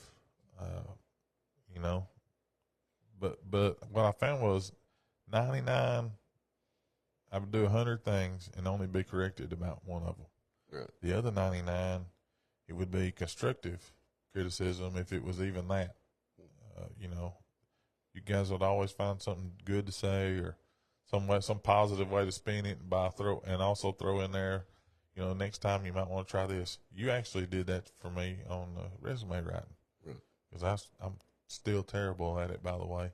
But you gave me some pointers, and I went back, and after I changed it, and I looked at it side by side, and I thought, you know, you were right. Just changing the way that I presented it, you know, it kind of changed my outlook about the way that I approach different things. So I thought that was great. Well, Doc. Hey, before we get out of here, I just want to say, man, what a great job you're doing here. You know, it's amazing. The times that we visited one Sunday, enjoyed it. The people, and just friendly, you know, as they could be. I was with you a few Wednesday nights with the class and enjoyed that. But coming up here and seeing what you've already done and the vision of what you're going to be doing in the future, you know, it's really amazing to me what God has done here through you. And I just want to say, hang in there. You know, keep going, keep being obedient, because it's working. What you're doing. I know you probably don't even know this. You know, one of the reasons that instead of doing those Wednesday nights 3 consecutive, the reason that we split them up was because of him. Because he was going to have to miss one of them, so we split them up so that he could be here for all 3 of them. And I'm telling you this because you finished up that Wednesday night before Easter. Friday night I had a come and go communion, and I did it a little different than most come and go communions, and I just kind of threw the mud Greek twist in there. Ended up being real good. I basically did communion with every single person that came in. I served. I recited the scripture. I blessed them, every one of them, and man, it was wonderful. I mean, the Lord moved. But then that 2 days later, and that's no joke. I'm not exaggerating. The altar call lasted longer than the message. And I looked around, and there's this guy right here that we changed those meetings for, who is not an extrovert. He's an introvert, and I know that. He's not good at talking. But not only is he standing up there while I'm praying with other people, he's standing up there, you know, extending the invitation. And still presenting the gospel to people. He don't claim to be a preacher. I get it. I harass him a little bit about it. I ain't gonna lie. But not only that, but he's taking his Bible. It's good. And he's going through the things that he learned in that class. It's good. And he's helping other people come to Christ. It's good. Man, just leading them right to the feet of Jesus. And I mean, it was just a blessing to me. To see that, and I know that's just something that the Lord, you know, put on our heart to do. But I appreciated you. It did work out well. I gave you some dates, and then when you come back wanted to do one Wednesday night a month, I thought, I don't know if it'll work or not. But, you know, I just agreed to do it because I had those Wednesday nights open, and it did go well, you know. We had everything that could possibly go wrong. Equipment failure. I mean, it was rough. You know, the way it all went down. I hated it that we had so much trouble, but I can say this. In the end, those that attended and really tried to learn, take that in, they benefited from it. Good. And the body of Christ has benefited from it. And I appreciate your kind words about what we're doing up here. But this is all really the Lord's vision. I'm not smart enough to come up with anything like this on my own. But I've told the story, you know, a bunch of times. You go all the way back, you know, to over 20 years ago. This is probably the first time you heard this, but, you know, the day Bill Bryant gave his life to the Lord, you know, he like to die. He spent all night back here on the back side of the property, just back there in a hole water moccasin infested, and how he survived the night. It's just a miracle. He had a heat stroke. Anyway, the next day when they had him at the hospital, they called Miss Andrea. She's driving by. This spot of land that we're on right now was nothing but woods. Lindsay's house wasn't here. The church wasn't here. The vet clinic at that time wasn't here. She was just driving by, and she said, she just looked this direction, and just in an instant. And she'd shared this with other people down through the years, that the Lord told her when she looked this way that I'm going to make that better than it's ever been. And that's all he said. And, you fast forward that, a few things happened, and she's like, well, that's it. And then everything kind of fell through, didn't work out. The vet clinic, they built the vet clinic, and that didn't work out, and things happened. And, then, out on a whim, I call and say, hey, let's start a church and a vet clinic. I'll never forget the first day we came and looked. It was just me and Lindsay out here. I probably shouldn't say this on the air, but I'm going to say it anyway. I'm pulling the trigger. We're walking around, and there's horse stalls and stuff out here. And I get out here on this end, on this corner right here, on this most beautiful view. And I open the door, and there's horse feces piled up on the ground. I said, if I have deacons, this is going to be their office right here. Oh, goodness. We laughed, and I had no idea. At that moment, I did not know that it was going to work out, that things would go like they went. But, they did go. And the Lord just laid it all out there, put it on their heart. He put some things on their heart, put some things on my heart. And we had a lot of fun. As hard as we worked, we had a lot of fun. Brother Chris was here with me most of the time. A lot of what you see is it's just a result of Chris saying, okay, if that's what you think the Lord wants us to do, let's do that. And he lit in building it. Because I didn't have no sense. I couldn't build it to save my life. I could tote, and I could swing hammers, but the Lord was just giving me vision of what we needed to do with the space that we had. This outdoor area. I'll never forget the night that all came to be. We were up here working on this, and I was just over there, and I stepped out, and I was doing a live video, and I was like, we're going to put a fireplace right there. And I hadn't talked about that with nobody. And I can just imagine him hanging his head going, golly, something else to do.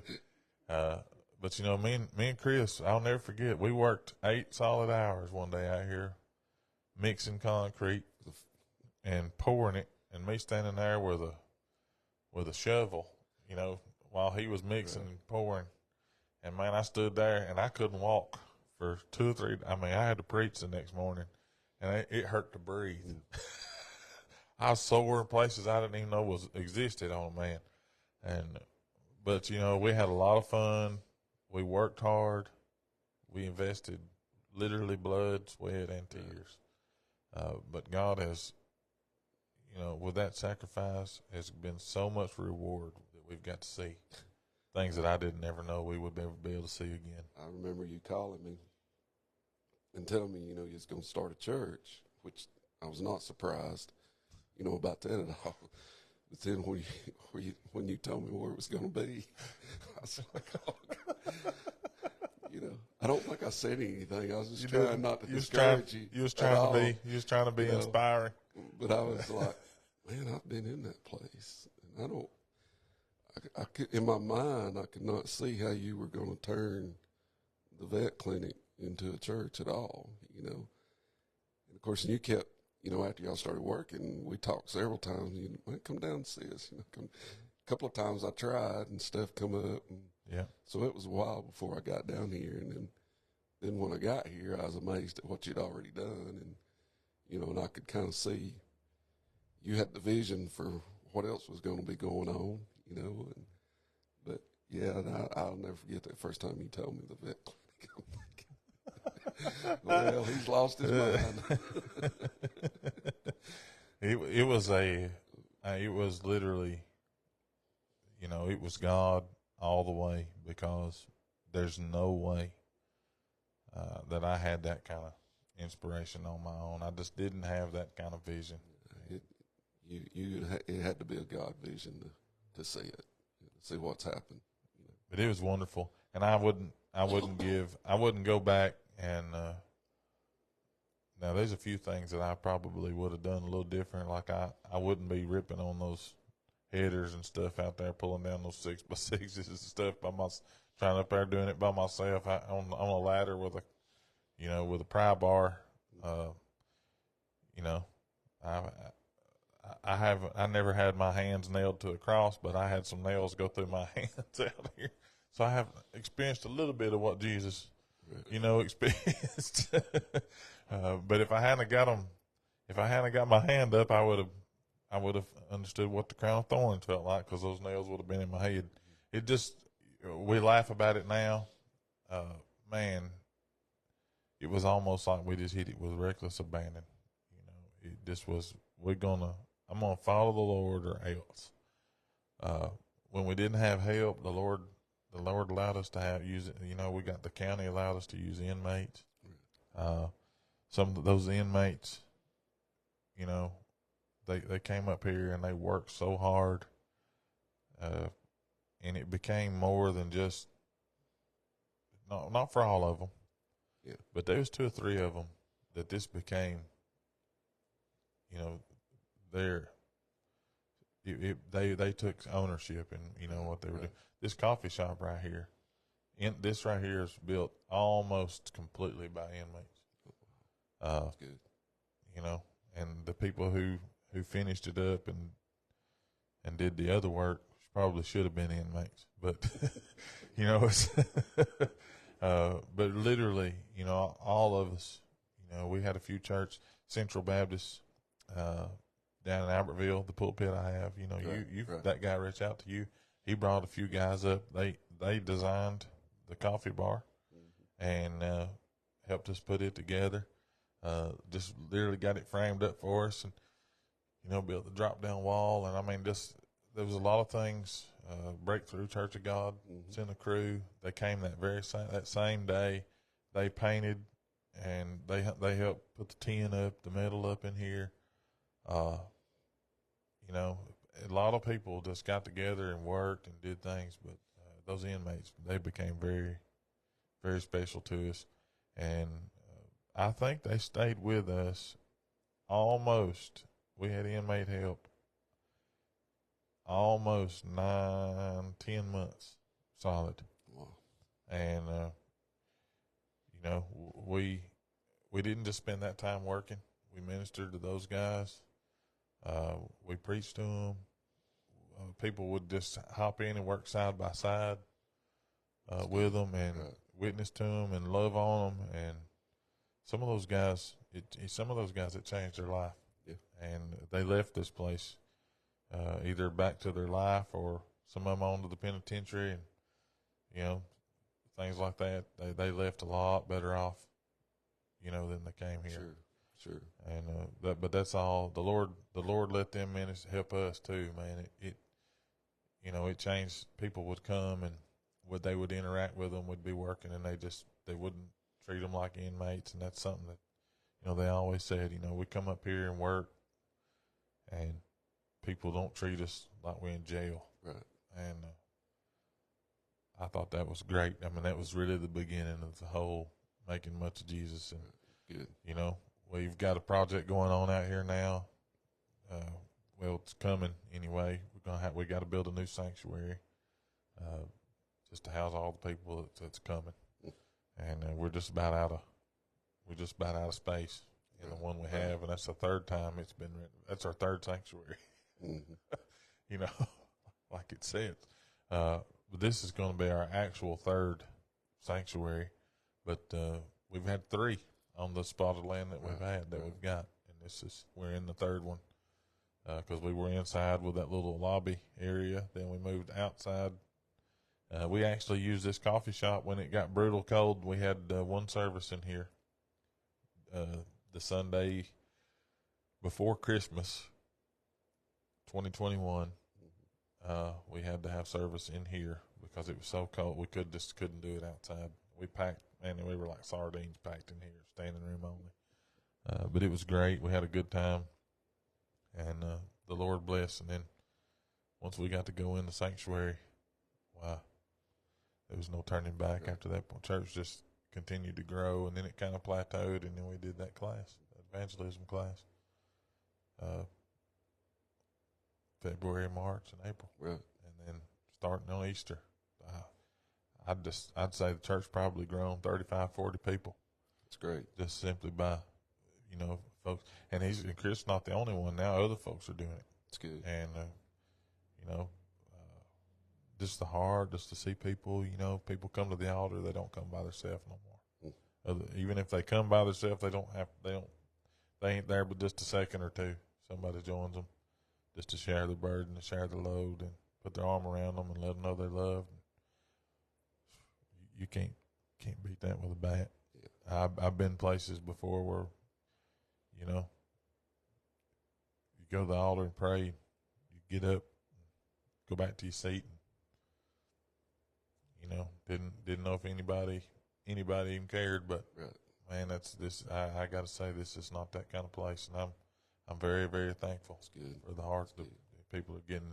It used to be just one or two. Now it's got where there's 13 or 14 people that may come. They may make 13 or 14 trips to the altar. It don't matter who comes, so they'll turn around and come back. And I think that's a blessing. Right. And that's the Lord using people to help other people, and that's what it's all about. And I know that's something that you guys do. I've always appreciated that about, the association, especially the cooperative program. It literally was cooperative, and even though we're not in it, you guys have helped. Well, the Sand Mountain Association anyway has helped us tremendously. You've donated materials and time and just advice, and we can't thank y'all enough either. For what y'all done. I know. Sand Mountain's lucky to have you, doing what you're doing. You're doing a great work out there, Chris. I hope you keep it up. Well, you've been a blessing to me. And we do, there's probably another 30 churches or so outside of our association that I'm pretty much connected with, in some form or fashion, Yeah. Just friend with a pastor or, whatever. I've helped a lot of churches, outside of our association that's, to call a pastor. Some of those guys, I wish they wouldn't have went there where they're at, because they could have been in one of our churches, Yeah. Whatever. I used to reach out to you quite a bit, and, you'd say, well, this and that and this and that, and then, but you were honest enough for me to tell me. I don't never forget it. It was the first time, and I learned there's value in recognizing a good fit. Right. And you used to tell me that. I got several open, but I don't know if you'd be a good fit. Some people would take that as an insult, but exactly. I always thought it was a compliment to you. Not only did you think enough of me to let me know that it wouldn't be a good fit. You thought enough of them, to know that I wouldn't be the right fit for them, I've seen, man, that's one of the things that I've seen over the years, and I've learned over the years is, there's good churches, there's good preachers, but you can have the wrong fit. That's right. And I know, I'm thinking of one church right now. They called a great guy, and he's a great preacher, but he was just not the right fit, for that church. It didn't stay long, right? So when I talk with guys about going somewhere, that's one of the things I try to look at, that church. I know that church, a little bit about them. I know their characteristics of it. And then I see the guy, and if it's just not a good fit, I'm not going to say, hey, go there, I see Jessica just joined. All right. She was just watching. We were talking about you earlier, Jessica. They're actually on vacation in Honduras at a beach. Oh. Drove 7 or 8 hours from where they live to go to a beach. Jessica, just one quick question. Has anybody saw the sign? Hey, we heard the story a little while ago, so you have to go back and watch the the total re-air of this, but it's oh man, we've had a good time. There's Nathan Brown too. Hey, there he is. Way down in Florida. Yep. Hey, there's Jacob Frady. Jacob is now pastoring where I was at up in New Hope, Tennessee, at Pine Grove Baptist Church. And I don't know if you've ever had the privilege to know Jacob and his wife Emily. I don't know Jacob. Great man, great folks. Jacob's a fantastic guy. I love him, Miss Emily. And they have a little singing. They sing and play. They're very talented. They probably should be in Nashville, but it's just not their calling. But I can tell you this, humble, got a heart for people, love people. There's nobody happier about the place where I used to pastor, because I still love those folks, and I feel like they still love me. They've got a great guy. He's the right guy. Family ties, and I tell you, I love. Jessica said, "Oh no." Yeah, he had already heard about that sign, Jessica, before I got here today. So. No, I hadn't heard about it. Well, yeah. I kind of got ambushed early on. Yes, somebody sign did. story. Somebody did say when I asked a family member about a funny story that they would tell on you, I was given that information. But anyway, a few people chimed in on the thread too and said the sign, tell the girl story. So that was great. Doc, before we get out of here, I just want to say thank you for coming, and not just for tonight, but for everything you've done. I can go back to 2012, 2013, when our relationship really first kind of started, and developed that friendship, and all of the things that you've done for me personally.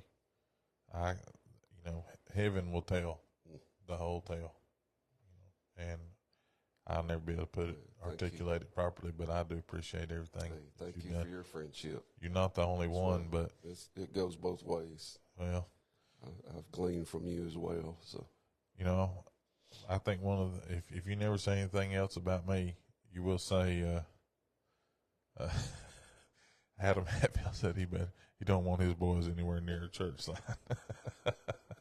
They're Hatfields. that's funny. But, one of these days, I know a lot of people, they hear me say stuff like, I have done a lot of things just because the devil told me not to. I remember when I called you to come preach that first time, people thought I was crazy, but I in my heart, in my mind, I could just feel the Lord saying, if things are ever going to turn, this is how they're going to turn. And if they're not going to turn, then this is going to reveal it. And it revealed itself,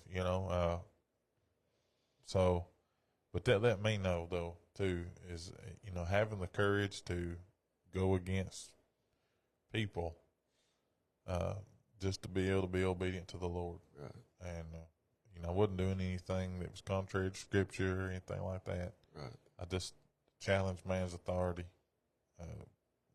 by not challenging God's authority. I found out real fast, like, who I need to listen to. And when Mud Creek started, there's no secret for many people that were around me that were close enough to know. I was in a terrible place. Mentally, I was going down, and it was time. It was time to do something else. I just had no idea it was going to be all this. Right. And so it's a joy to watch. It really is. You say you weren't surprised, but I was surprised. I was surprised. A lot of people say, well, they knew, but I didn't know. Right. God had to tell me. He had to slap me. Robbie Hass tells a story about that day on my birthday, March 21st to 21, when I was sitting out here in this meeting, and he drove by, and I'm out there, shaking my fist at the sky. When I ain't doing it, kicking my tires, and I ain't doing it, only to 3 hours later, okay, I'll do it. Yeah. That's how long it took. I didn't run 3 years. I ran 3 hours. But I appreciate you joining us, Hey, Doc. If there's I enjoyed anything, it. if there's anything you'd like to say, you just help yourself. I enjoyed being here. Thank you for having me, and I've enjoyed all your podcasts. I've listened to a lot of them live, and if I don't catch them live, I'll go back the next day or so and catch them. And you've had some great guys on here, guys that I love and respect, and I've enjoyed it. Looking forward to the next few weeks, especially when you have Brooke and Kenny. Oh yeah, I may come and sit in the audience and ask a few questions myself. there, man. I will put in a wireless microphone and I'll filter it through this board if you'll do that. I may do that. I promise You'll you. have to remind me when you're coming. I will. I'll put a wireless microphone in. We'll pass it around. Everybody that shows up can ask them questions. Kenny probably won't answer it, but I bet Brooke will. She'll answer. I bet she won't even think about it. She'll just answer for it. Kenny. Yeah. She got that much Guinn in her, don't she? She does. All right. Well, Doc, I appreciate you, and I appreciate your time. Now, if you do me a favor tonight, I hadn't done this yet, but I want to ask you if you would to kind of take us out of here in prayer. Before we do, I need to make just a couple announcements. If you don't have anywhere to be on Wednesday night, we'd love to have you here. Creek Squads, they start at 6:30-ish, but we do feed. We feed everybody from 6 to 6:30-ish. If you'll come and be here, we generally start eating at, now we've kind of moved that up to 5:45-ish to start eating, just to give everybody time to fellowship a little bit longer. But we shift around and break off into small groups and have Bible study on Wednesday night. Thursday night we have a men's only meeting. We call it Shop Talk. We meet here in the coffee shop, and we start out with some sort of devotional, and then after that the inmates kind of run the asylum. It's it turns into just general conversation about things that we're dealing with in life as men, as dads, as husbands, as employees, as employers, as church leaders, as church lay people, just different, anything and everything that comes up. We deal with that, and we try to. If you ever have opportunity, want to come, you're welcome to come. That's at 6:00 on Thursday nights, and it usually lasts a couple of hours. Sometimes it lasts longer, but everybody's free to kind of come and go as they need to. Sometimes people have to leave, and they just get up and ease out. Nobody looks at you stink-eyed or anything like that, but it's wonderful, and it's open to all men. You don't have to be a member of the Creek to come. We'd love to have any man that wants to come be a part of that.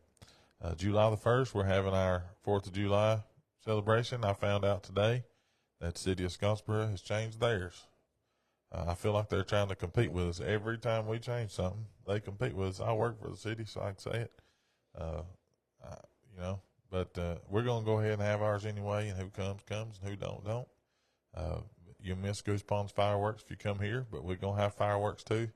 And we'll also serve you hamburgers and hot dogs and chips and a good cold beverage. It won't be alcoholic, but it'll be Pepsi or Coke or Mountain Dew or sweet tea or water, coffee, if you like that. Just something. But we'll have games, we'll have inflatables, all kind of. We invite everybody. That'll start at 5:30 on Saturday, July the 1st, and we're looking forward to that. It's going to be a great time. But outside of that, I don't think we got anything else going on, Doc. What time you gonna shoot the fireworks? Dark. We start at dark. It's generally right around 8:00. Right. Man, last year I told them, I said, we spent a couple $1,000 on fireworks, and I said, they said, how you gonna do it one at a time? And I said, no, let's get this done. We went grand finale for the whole kit and caboodle. We had about 7 or 8 people out there setting off finale boxed fireworks. Man, it was awesome. My heart was pounding. I think everybody, was. I got a picture of my son-in-law standing out there in the middle of that junk, and man, that he's crazy. I just tell you, he's crazy. He's a maniac. I love him. He's gonna make a fine pastor because he is absolutely insane. Standing out there in the midst of all that explosives. You know, he was just happy as a jaybird out there. I couldn't believe it, but it is a great time, and we have a great time. You know, we're like any other group of people. You get together, you're gonna always have you know, personality conflicts, but for the most part, I've never been around a group of people who set that aside more often than not and come together just to worship the Lord. When you come to the creek, you're not going to have to hear about politics. You're not going to have to hear about, you know, football. You're not going to have to hear about a lot of things that you might normally hear about. But you're going to hear the Bible preached, and you're going to hear Jesus exalted, and our songs are going to be meaningful. You know, they're going to be, everything that happens is going to be to the honor of the Lord. And, you know, that's the whole theme of this place, just to make much of Jesus. And I know a lot of people say they're doing that, and I don't know. I guess you've seen it down through the years too.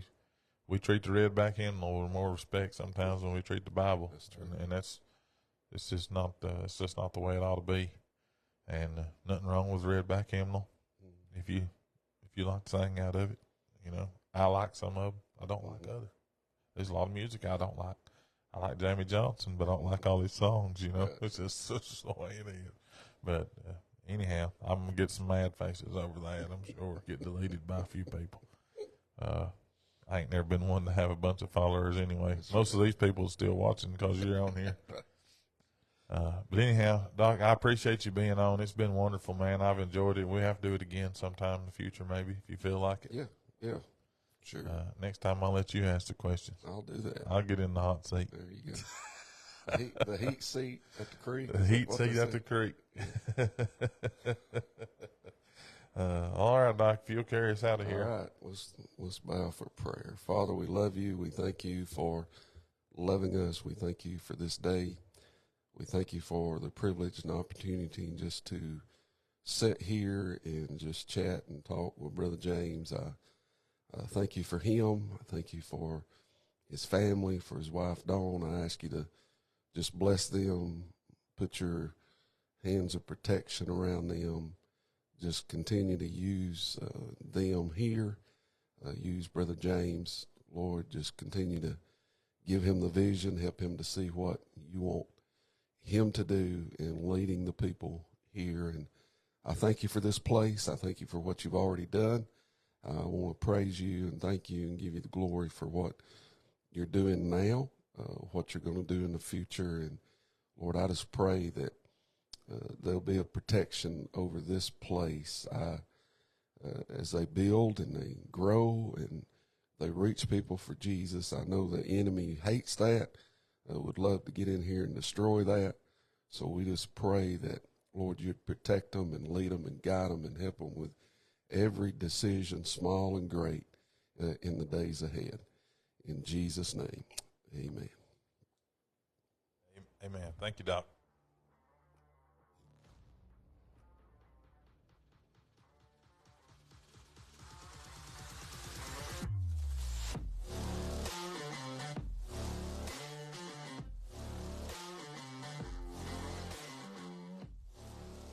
Thank you for meeting us at the creek, and we hope you enjoyed today's podcast.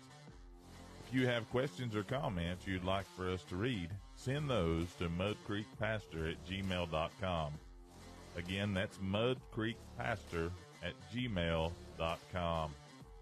Thank you for meeting us at the creek, and we'll see you next time.